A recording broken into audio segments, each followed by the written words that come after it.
The name's Agatha Harkness. Lovely to finally meet you, dear.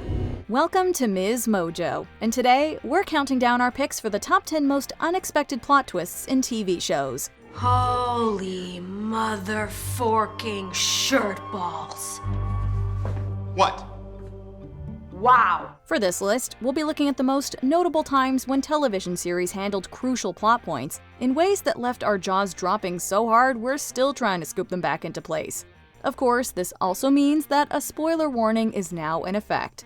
Which TV plot twist knocked your socks off? Let us know in the comments.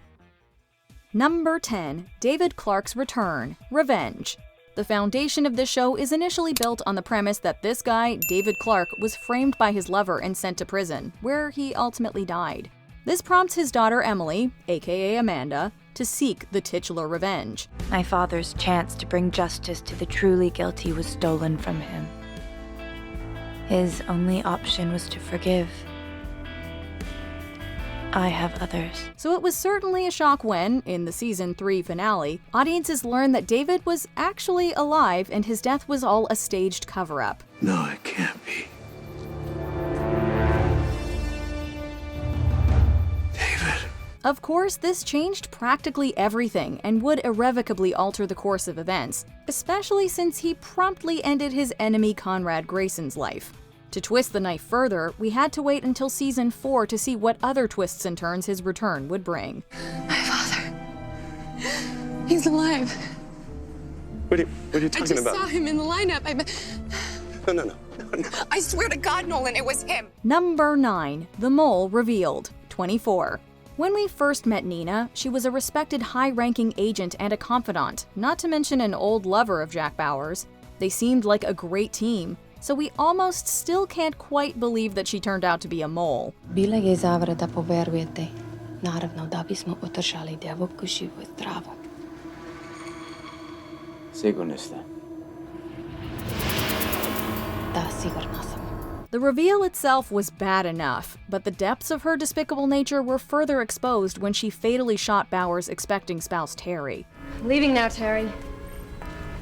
I'll lock you in on the outside. Someone will find you soon. Everything will be fine. Does it even get more brutal or devastating than that? The ally-turned-enemy curveball was absolutely mind-blowing and only engrossed us deeper into Bauer's world. Just doing my job. Good job. My wife and daughter almost died today. How many people that trusted you lost their life today because you were doing your job? We probably weren't the only ones who rewatched the entire season and pored over the smallest details, desperately searching for the clues we'd missed. Number 8. Judys Crime. Dead to Me. Jen is grieving after her husband Ted is killed in a hit-and-run. While attending a support group, she meets Judy, who initially lies about her fiancé passing away. It's true. Steve is alive. Yep, not dead, alive. Yeah. He didn't die 2 months ago, but I did lose him because he broke up with me. Oh my God, that is not the same. The pair bond and eventually become friends. Jen even invites Judy to move into her guest house, totally unaware of the tragic link between them. Judy is responsible for Ted's passing. There's a lot of Ted in there. Like, a lot of his stuff. And it just... It's like, I don't know, it's like kind of like spiritually overwhelming. Although Jen would remain in the dark for a while, the audience is clued into the truth in the first episode. This was a stroke of brilliance, as we spent much of the season on edge, awaiting Judy's inevitable confession. This turned out to be the first of many twists and turns that would continue to shake us up. Please tell me what I can do to make it better and to make things right, and I'll do it. I would do anything. Number 7. Agatha All Along. WandaVision. In Avengers Infinity War, Wanda loses her love, Vision. Fast forward to WandaVision, the couple now live in an idyllic sitcom world. We knew something weird was up, and indeed, we eventually learned that this was a grieving Wanda's creation as a way to avoid having to really process her loss. We moved from, Yes, we moved from... And we were married. Yes, we were married. Well, moved from where? Married when? But we were so distracted by that, and all the nostalgia, that we forgot to pay closer attention to the overly involved neighbor, Agnes. Do you want me to take that again?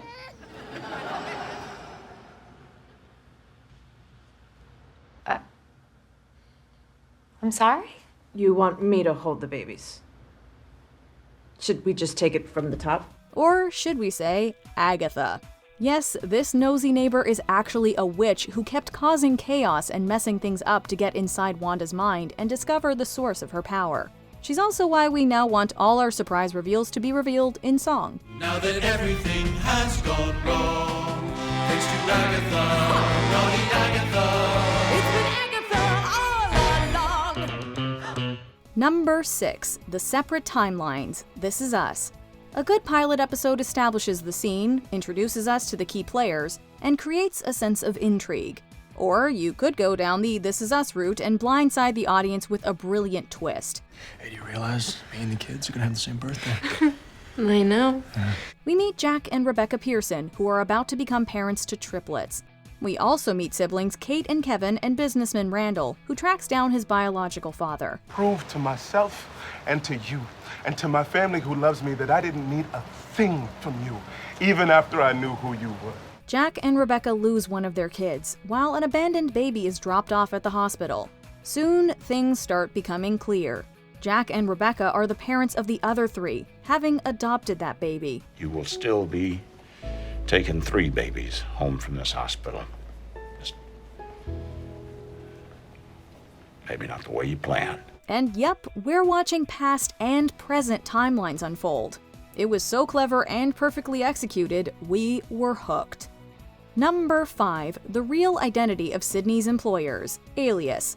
Another pilot that pulled the rug from under us occurred in this sci-fi action thriller starring Jennifer Garner. She plays Sydney Bristow, a CIA agent working for a top-secret Black Ops division called SD6. There are many things you won't understand tonight. The one thing you must understand is that the agency doesn't trust you anymore, and they're going to kill you unless you do as I say. I work for SD6, just like you. Or at least that's what she and the audience think. SD6 is not a Black Ops division of the CIA. SD6 is a branch of the Alliance. You work for the very enemy you thought you were fighting. That's impossible. We don't know if we or Sydney were more shocked to discover the true evil nature of her employers, and from her estranged father no less. We'd barely had enough time to wrap our heads around this bombshell when her dad later disclosed that he's a double agent feeding information about SD6 back to the CIA. You're CIA. You don't know how dangerous this is, Sydney. Doing what I do. Oh, and we also learned that Sydney would be following in his path. Thus, we're given the premise of Alias. Number 4. The Bad Place, The Good Place. When Eleanor Shellstrop ends up in the afterlife's good place, she's pretty certain she doesn't belong there, given her unscrupulous life on Earth. Are you sure this isn't you? Yeah, man, I'm pretty sure I wasn't a death row lawyer who collected clown paintings and rescued orphans. They got my name right, but nothing else. I mean, somebody royally forked up. Still, she's given a soulmate Chidi who agrees to help her, and someone named Jason, become worthy of this new home.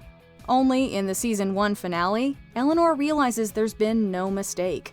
The truth is that she, Jason, Chidi, and fellow resident Tahani are already in the bad place. And then it hit me. They're never gonna call a train to take us to the bad place. They can't. Because we're already here. Michael, who initially seemed like a heavenly guide, is revealed to be a demon who's manipulated everything. Oh, man.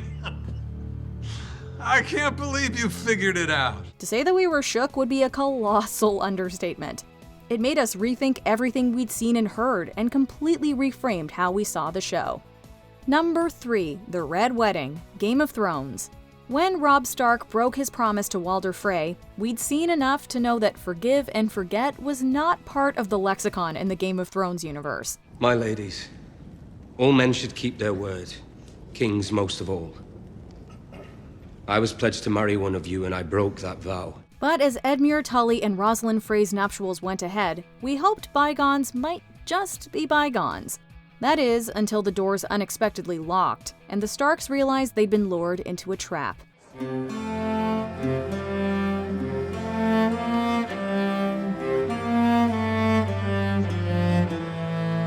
What followed was one of the most disturbing sequences we'd seen on the show so far. I haven't shown you the hospitality you deserve. My king has married, and I owe my new queen a wedding gift. We didn't expect to lose so many key players at once, but several members of the Stark family notably met gruesome ends. If you'd read the books, you knew this was coming, but for the rest of us, well, it still haunts our nightmares. Number 2. What happened to Tony, The Sopranos?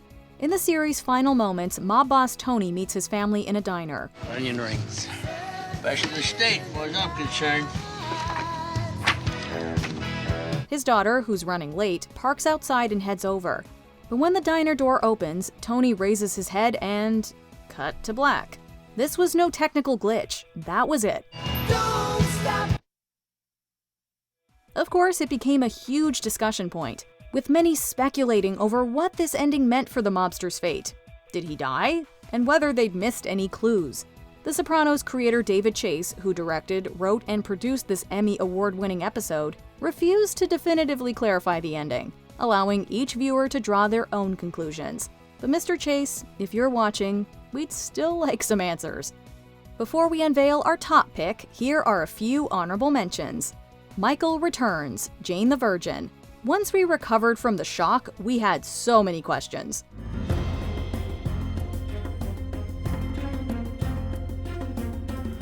Surprise! Moriarty throws audiences for a loop. Sherlock. Sherlock's nemesis was at the center of so many surprises. He meets me this time. Did you miss me? Did you miss me? Did you miss me? Did you miss me? Did you miss me? Where do you think we are? Scrubs. We were as devastated as Dr. Cox to learn that Ben didn't make it. People singing happy birthday to my son who've never even met him before, you know, the whole routine. Where do you think we are? Mona is alive. Pretty Little Liars. A shocking reveal we never saw coming. Oh my God.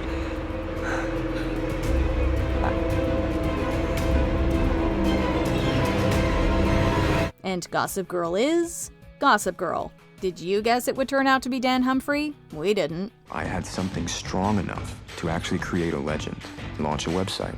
Within weeks, I was getting dozens of emails with stories about Upper East Siders, so I posted them anonymously.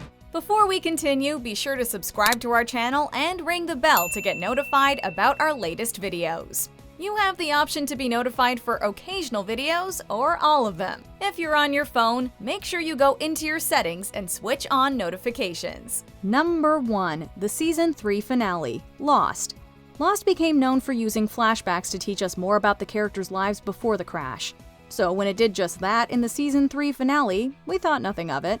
That changes when fellow survivor Kate appears in one of Jack's flashbacks. You look terrible. Thanks. Why did you call me Jack? Nope, not flashback.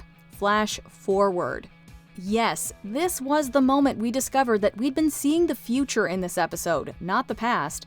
The notion that Jack and Kate got off the island was mind-blowing. Every little bump we hit or turbulence, I actually close my eyes and I pray that I can get back. Not only did this unexpected turn of events make us reevaluate everything we thought we knew, it also made us question the concept of time. You have to go back, Kate.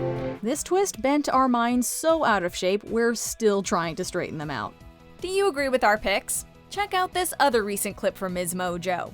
And be sure to subscribe and ring the bell to be notified about our latest videos.